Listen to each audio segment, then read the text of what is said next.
Welcome back. Fire Emblem 12, Lunatic-Reverse, 0% Growths, Chapter 17. Let's see here. Gra's army is renowned for its mighty armor knights and generals. Yeah, that's why their whole army got taken out by one Pegasus Knight with a wing spear. Anyway, we need strong bow units for this chapter, so welcome back, George, and say hello to Marcellin, who very quietly has an A rank in bows when reclassed to a sniper. George is actually going to be a general for us, though, and I'll explain why in the fight. We recruited Katarina last chapter, and she'll be our late-game hypercarry along with Pala, due in large part to the Nosferatu tome, which heals the user for the amount of damage dealt, and we'll use that to great effect in this chapter. 5 Spirit Dusts, 2 Speedwings, 1 Secret Book, Dracoshield, and Angelic Robe. She's looking like a proper hypercarry.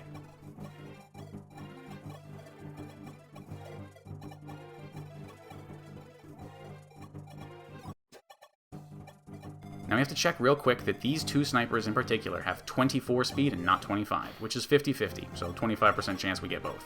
And you can see why that is right off the bat. Pala is able to double 24 speed with the Star Sphere. And she doesn't even need Mercurius to take out the sniper. Absolutely disgusting. You may recall me raving about Etzel needing A-rank tomes for this chapter in Hard 3. That wasn't quite immune to stat variation though. However, here we are completely immune to stat variation, both defensively and offensively, by being able to give him the Star Sphere. Never forget that Katarina is also quite an accomplished healer. She drops a fat physic on Zane while blocking off this warrior. That opened up a safe tile for Marth where he can still reach the village next turn. Marcellin, however, is being left on the edge of enemy range with the Parthia ready to go. Katarina shows us right away how she'll be trivializing this chapter. With all those stat boosters, she can Nosferatu tank for days. Etzel takes care of business thanks to the Star Sphere. And Marcellin is just able to survive against the spear-wielding Draco Knight to kill on counter. Zane, meanwhile, lands some respectable chip damage with the Lady Sword. This southernmost thief is running away with a Nosferatu tome, but there's a 0% chance we're getting that. This turn is nice because we have to actually use everybody to get by. The Draco Knight that George fights is the most annoying of the bunch because anywhere a bow unit can hit him is necessarily in range of a longbow sniper inside the building to the south. My first strategy for this was a sniper George on the river, and then Fina, also on the river, dances George out of the longbow's range after killing the dragon. And Fina would also be safe. But that leaves Fina exactly 1 tile short of the 8-turn clear that I want. Another solution would be Minerva just critting with the Hawklair, but I like this solution the best. Funny enough, General Beck would have been a functionally identical alternative to George, and then we could use George instead of Marcellin. But Beck already had a chance to shine in Chapter 14, and in my Hard 3 run, and I want to include as many characters in this as I can, especially hidden gems like Marcellin's A rank as a sniper. Those hidden gems are one of the best things about 0% growths. Marth recruits Tomas from the village, and on paper he is possibly the worst pre-promote in the game, strictly worse than George, and arguably worse than our Avatar, because at least she has an A rank in bows. But in practice, anyone who can use a silver bow is viable, and he'll do some work in this chapter. Pala hands off the Star Sphere to Katarina, because if the sniper coming up rolled 25 speed, then he would double Katarina's 21 speed without the Star Sphere. George is able to handle the heat from the longbow, which, if you don't know, can attack from 3 range instead of the normal 2. And the reason I didn't give the goddess icon from the convoy to Katarina yet is because her luck would be too high while holding the Star Sphere, and one or both of these enemies would go for Pala instead. You gotta be very, very careful with luck in this game. The middle turns of this chapter aren't too exciting. We're just making our way to the garrison in the south, where we'll have another big battle at the end. The challenge now is just making sure everyone is moving far enough each turn while we clean up these enemies. The unique quality of this map is that the incredibly weak, unpromoted Gra soldiers standing around won't attack you, and you can recruit 2 characters at the end if you don't kill them. So that's what's up with this archer, who's very rudely blocking half of this choke point.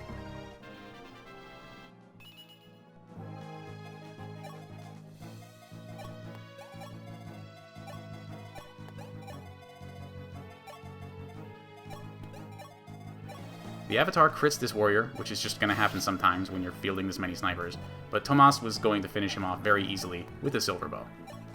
Marcellin has a lot of catching up to do, but at least he's got a stack of vulneraries.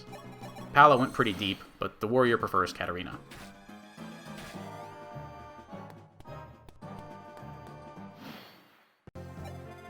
An enemy dropped a door key earlier, so let's get that into play here.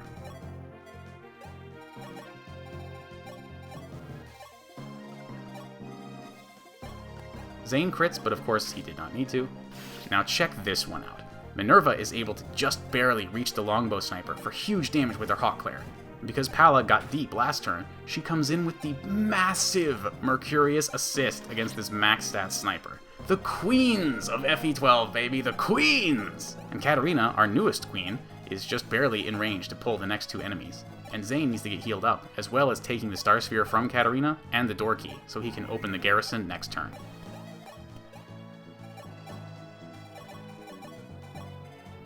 Everyone else is just struggling to keep up.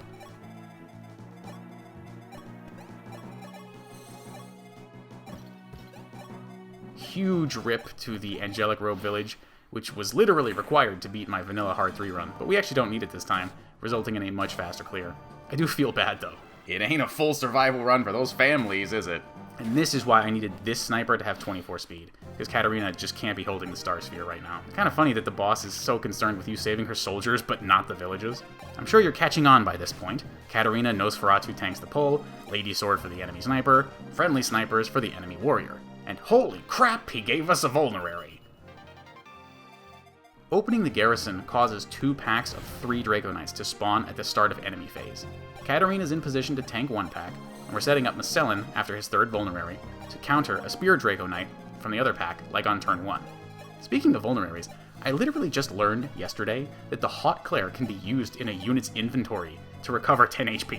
I don't know why anyone ever would do that, since there's a nearly infinite flow of free vulneraries in this game, but it is interesting. Minerva uses the save tile because Zane has to dodge one of the 3 attacks against him. It's pretty easy though. The first warrior has only 49 hit with his hammer. These Lady Sword kills are nuts.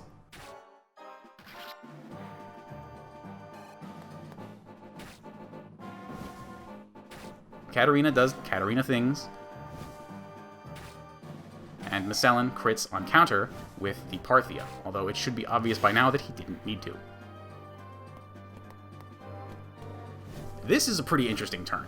The Avatar and Masellan team up for these Draco Knights, although quite sadly the Avatar cannot survive reversal from the second one's spear, so we need a fully healed Masellan for that job.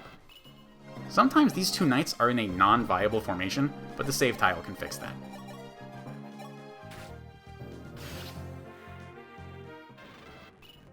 Zane hands off the Star Sphere so that Katarina is safe against stat variation on this next sniper. And we get to do something unique to Lunatic-Reverse, where Nosferatu is even better than before on player phase, because we always get hit first and then heal up. Etzel can't kill the full health Draco Knight if he rolls max stats, so we'll give him one of the low health ones. This is basically Chapter 2 HD Remaster, right? We've even got our Forged Iron Bow from that chapter in play again.